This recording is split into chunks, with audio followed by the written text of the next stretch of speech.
let's start with a question from Stuart. There is no such thing as an atheist argument. We have been told X exists, but nobody has ever seen X. I don't have an argument against the Loch Ness Monster either. I guess I'm not entirely sure what his point is. I would ask probably, are you saying that if we haven't seen it, then it's not legitimate for us to it's not legitimate for us to claim that it exists? Because if he's going to say that, I'm going to ask him, have you ever seen your own thoughts? I mean, there is a multitude of things that we know exist, and we have access to them. We perceive them in a different way than from our five senses, okay? And therefore we know about those things. So to say, well, we've never seen it, okay, then that means there's we have no good reason to believe it exists. And see, that's the mistake. Now, I am somewhat sympathetic to the concern. Like people will say, look, you can't prove a universal negative. You can't prove the Loch Ness Monster doesn't exist because you'd have to be omniscient to know everything to know that Loch Ness Monster was not part of the mix there. Okay, I'm sympathetic to that. I think it's not a wise way for theists to go. I think it would be fair to say for atheists to say, I have reasons why I disagree with those who think that a God exists. Now then give those reasons. Well, you might say, none of the evidence that I have seen in favor of God is convincing. Okay, well, that what you'd have to be saying then is that the evidence is so unconvincing that it is more probable that God exists. Okay, but the atheist has to account for certain things that make it look like there's a God. So let me give an illustration. All right, let's just say you were sitting in the room and I was sitting with Kyle. And Kyle says, Amy doesn't exist.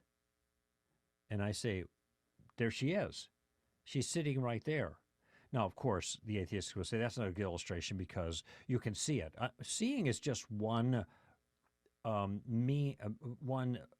way of evidencing the truth of a claim, okay? There's lots of different ways to do that. I'm just using that one. So, as I mentioned, it's not the only one. You can't see your thoughts, but you have direct access to them. You know what your thoughts are. So you can not see something that really exists. So this, I think, illustration is still works, okay? Now, I think it would be beholden upon Kyle then to say, why is it it would be his responsibility to explain what I think I see as not being you or nothing being there at all. Because I have this apprehension of you, you know, and maybe you're moving around, you're making noise, maybe you're talking, all these things. Maybe you write a note to us or something like that. I said, look at here. There she is. We can see her. We can hear her. Here's a piece of communication from her. Okay. Now you say she doesn't exist. So what are you going to do with all of these things that seem to indicate that she does? That's kind of the broader parallel here. Okay.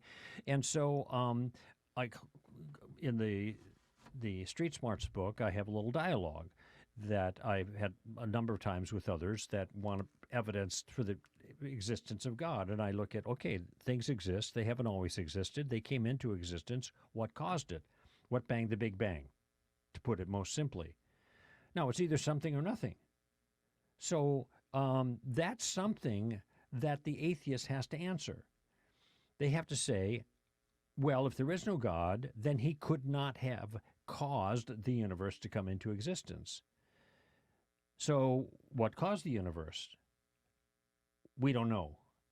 But wait a minute, it would have to be something outside of the universe, right?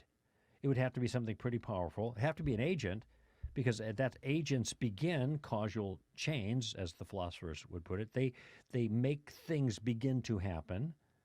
So we already know from what we know about causality, which we depend upon for science to work, some of the things that have to be a characteristic of the originator of the universe. So how are you going to explain that away? Well, then the way they explain it away is to say the universe popped into existence out of nothing for no reason. Okay? Now, at best what you have is competing miracle. In both cases, you've got a miracle. So this is Stewart, I think, is just taking the track that the atheist has no obligation to deal with any of the arguments or evidences for something. Look at even the Loch Ness Monster. There are evidences for it of some sort. Now, whether they're compelling or not is another issue. But you could ask the person who's the naysayer about Nellie, what do you make of these pictures? Oh, they're forged, or they're too blurry, or this was taken at a zoo, or whatever. You got to deal with that. That's the evidence in front of you. So the objector to Nellie or to God, since there is evidence on the table for the existence of either, evidence of some sort, these are things the atheist has to deal with. The atheist can't just shrug his shoulders and say, well, I have nothing to prove because I'm not advancing a belief. I am advancing a non-belief. This is another way they put it. Okay, well, that's double talk. They have no belief in God. That's true enough. But there's a reason why they have no belief in God. It's because they believe there is no God. That's why they have no belief in God. And I deal with that also in Street Smarts. But this is why I think if I were an atheist, I would never take this angle, any of these kind of distractive pursuits, because they just seem intellectually dishonest. I think the problem here is that they're assuming that atheism is neutral. Mm-hmm. That theists are just coming in and adding some possible theory to a worldview, but that atheism is like the neutral place where everyone starts. Well, we're starting with the flying spaghetti monster as one of their characterizations. Yeah, it's just not the case that atheism is neutral. The idea of naturalism is a worldview that has many other ideas that are entailed by the idea that there is no God. It's not a neutral position. It's a specific position that has many implications. So just as you said, Greg, they have to make arguments for what we recognize from our common experience. They have to make arguments for something from nothing. They have to make arguments for the fact that there's no objective morality, even though it seems as if there is, or they have to make sense of how there could be any sort of real morality. They have to make arguments that natural forces can create information, meaningful information. There are all sorts of things, like you explained so well, Greg. There are all sorts of things that we recognize in the world that are evidences of God, that point towards God, that they have to explain. Mm-hmm. And that's perfectly legitimate. Mm-hmm. There's a related question here that I think, just see if you have anything to add to this previous one. This one comes from Sam.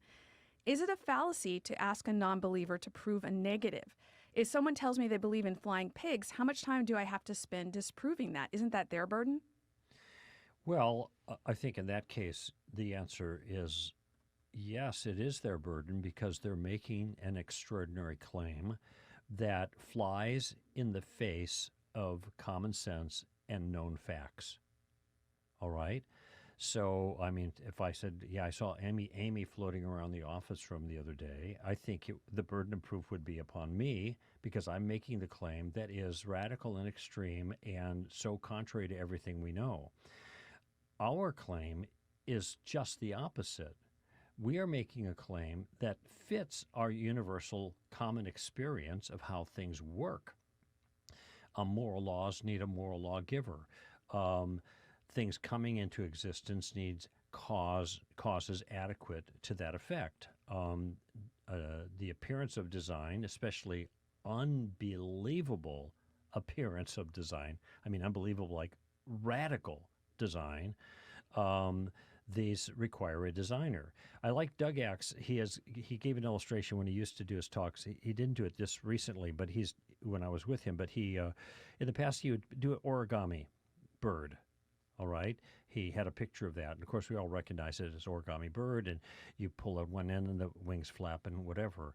And he said, you show that to a kid, and the kid likes it, and what the kid's going to say is, "Show me how to do that."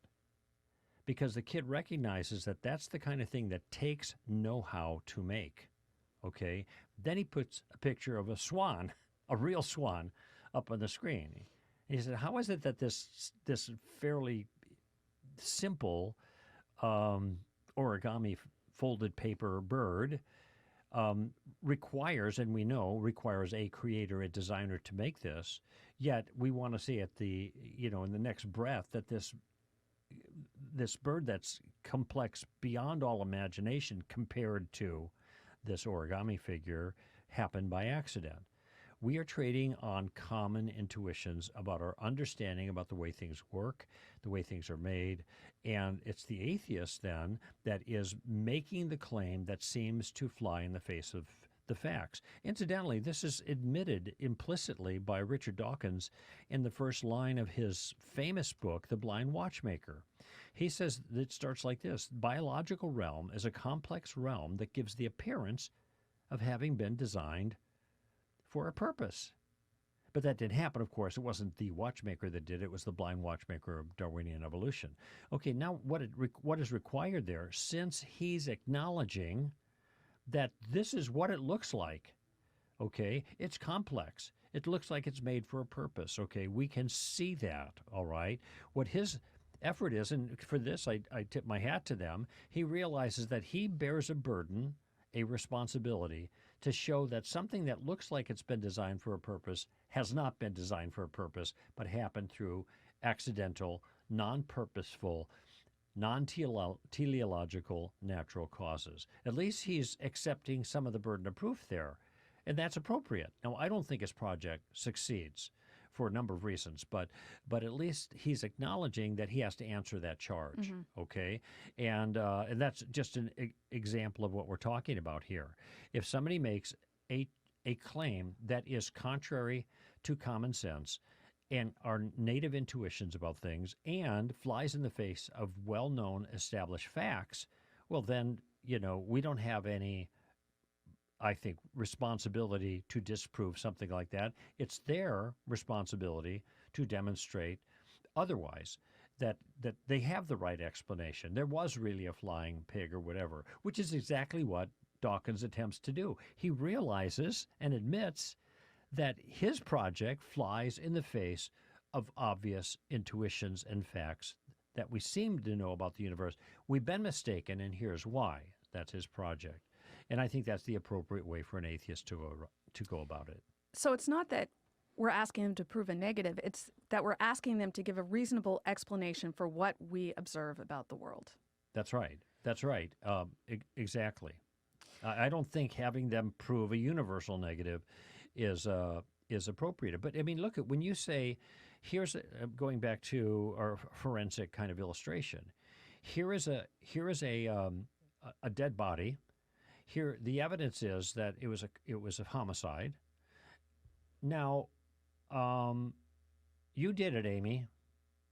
It's your job to prove the negative, okay, in this situation. Well, look at it's not the obligation of someone to prove the negative in that circumstance, because there's nothing that points the crime to you, so to speak. Nothing that indicates that you're the perpetrator of that crime.